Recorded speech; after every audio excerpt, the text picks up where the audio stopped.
আমি সন্তুষ্ট কেমনি হইয়া? আমি তো মা, আমার সন্তানটা আমার বুক টেকাইয়া দিছে, আমি সন্তুষ্ট কিভাবে হই? আমি সন্তুষ্ট হইছি না, আমি সন্তুষ্ট হইছি না, ইতিম বাচ্চাও সন্তুষ্ট হইছি না, আমি কে এলাকার মানুষে সন্তুষ্ট হইছি না, আমি তো মা। হ্যাঁ, আমি ফাঁসি চাই, আমি ফাঁসি চাই। আমার ভুট্টারে যেভাবে মারছে, আমি অনেক টর্চারের মধ্যে আছে, আমি কিচ্ছু বলি না। আমি ভুট্টারে যেমনি মারছে, আমি ওরা চাই ফাঁসির দলি ঝুলাই ওরে মারুক। আমি আল্লাহর কাছে আমার মতন খুশি কেউ হইতো না।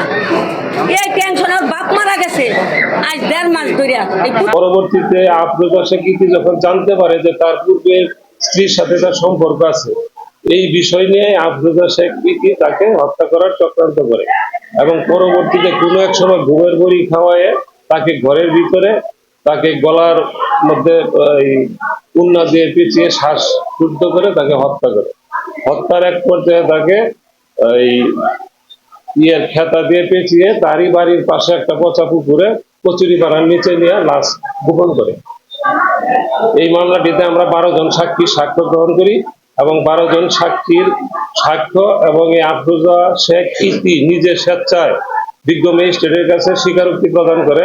সেই স্বীকারোক্তির ভিত্তিতে আজকে এই মামলাটির বিজ্ঞ আদালত রায় দিয়েছেন। এই রায়ে মহিলা হিসাবে তাকে বিবেচনা করে তাকে যাবজ্জীবন কারাদণ্ডে দণ্ডিত করা হয়েছে।